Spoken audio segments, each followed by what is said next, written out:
Hello Capricorn, Sun, Moon, Rising, and Venus signs. Kamusta kayo? Sana po ay nasa mabuti kayong kalagayan. Welcome back po sa Star Tarot.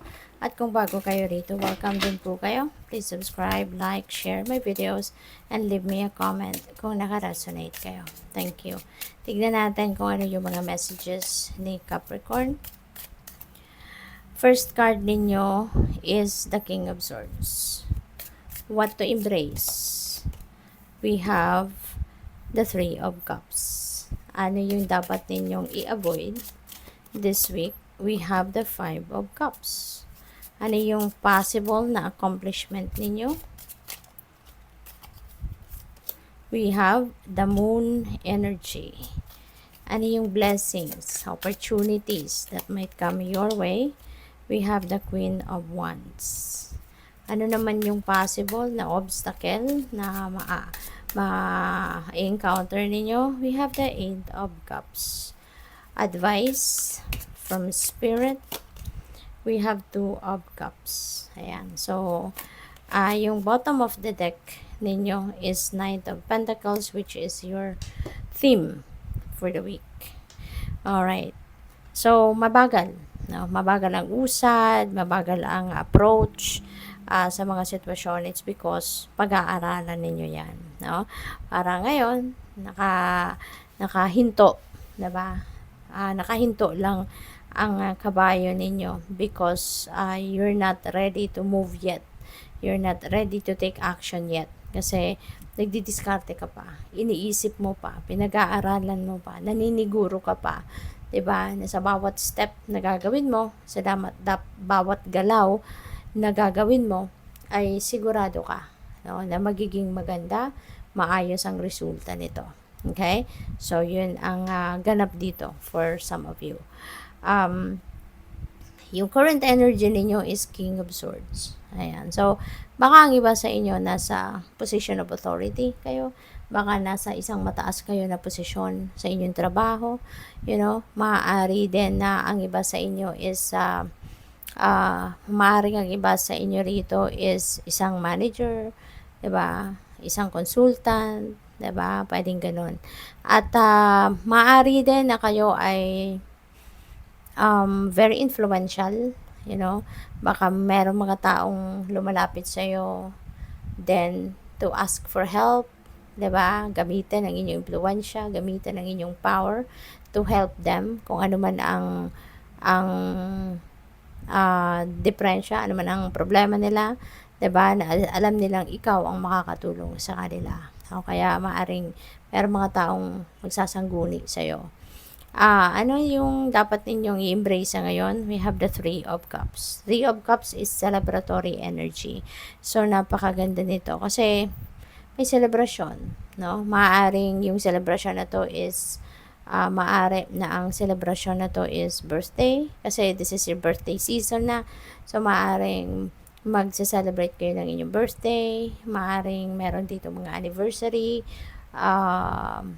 accomplishments and achievements, maaaring meron kayong ganon na isi-celebrate ninyo. Or may mga blessings, no? May mga blessings na dumating sa inyo na you're going to celebrate. So, maaaring ganon ang ganap dito. Kaya, yun, may kasiyahan. So, enjoy and have fun. Diba? So, ano yung dapat ninyong iwasan? This week is Five of Cups energy.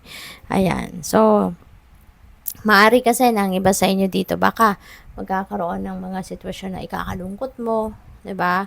Maaring meron ditong mga sitwasyon wherein meron kang pwedeng pagsisihan, no? Magsisi ka na sana ginawa ko ganito, ganyan. Sana sinabi ko ganito, ganyan. Yung mga ganun ba, no? Na parang hindi mo na mababawi kasi nagawa mo na or nasabi mo na, so hindi mo na siya mababawi. Kaya maaaring yun ang ikakalungkot ninyo. 'Di ba? Yun, pwede rin na meron kayong mga gustong mangyari, 'di ba? Plinano ninyo pero hindi nag-come to fruition or may mga expectations kayo na hindi nangyari or hindi mangyayari, 'di ba? So, yung mga ganong sitwasyon, yun ang sanay iwasan ninyo na magkaroon kayo ng negative reaction, no, sa mga pwedeng mangyari na ganong sitwasyon this week. Kasi isipin nyo na lang, na kung ano man ang mga bagay na yan na kunyari ine-expect ninyo tapos hindi nangyari, it's because hindi yung para sa'yo. Hindi yun nakalaan para sa'yo. Otherwise, edi sana nandiyan dyan, edi sana kasama mo, edi sana nakuha mo, yung ganon, no? So, kung ano man ang maganap, no, na hindi according to your will, at hindi according to your, to, kung hindi according sa plano mo, no? Ibig sabihin nun, na it's either off timing yan, or hindi yan para sa'yo. Hindi yan makakabuti para sa'yo. So, hindi meant for you. Kaya, wag na kayong malungkot, or wag kayong malungkot. 'Di ba? Kasi, hindi hahayaan ng universe na mapunta ka sa isang sitwasyon na hindi makakabuti sa'yo. Hindi ka hahayaan ng universe na mapunta ka sa isang sitwasyon na ikakasama mo, na hindi naman makakatulong sa'yo. 'Di ba? Kasi hindi sasayangan ng universe yung oras mo, yung energy mo, 'di ba? Yung effort mo, 'di ba? Yung gano'n. Kaya ano 'to, mag-focus na lang kayo sa kung ano ang meron na kayo. Don't dwell on what you don't have or what didn't happen, no? But mag-focus na lang kayo sa kung ano ang meron kayo. Okay? At yun na lang ang i-enjoy ninyo. So, yung accomplishment ninyo or possible na maging accomplishment ninyo is the moon energy. 'Di ba? The moon is a reminder para sa'yo to tune into your intuition. No? Tune into your intuition. This is a reminder para sa'yo na mag-focus ka din, pay attention din sa mga elements na nakikita ninyo sa inyong panaginip. 'Di ba? Kasi yan ay guidance para sa'yo. Ginagamit ng universe ang intuition natin para doon dumating or doon pumasok yung kanyang mga gabay. And ginagamit din niya ang ating mga panaginip, no, para mag-send din sa atin ng guidance, mag-send sa atin ng mensahe. Okay? Kaya maaari na yun ay magagawa ninyo, no? Yun ay magagawa ninyong tandaan ang mga napapanaginipan ninyo at maalaman ninyo kung anong ibig sabihin nito, pati na rin yung pagkikinig, no? Pagpipay attention sa inyong mga intuitive messages and nudges.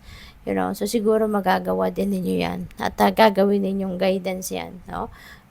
Sa mga gagawin pa ninyo. So, ano yung blessings and opportunities ninyo? We have the Queen of Wands. So, napakaganda na eventually magkakaroon kayo ng power, magkakaroon kayo ng clear direction, magkakaroon kayo ng lakas ng loob, 'di ba? Magkakaroon kayo ng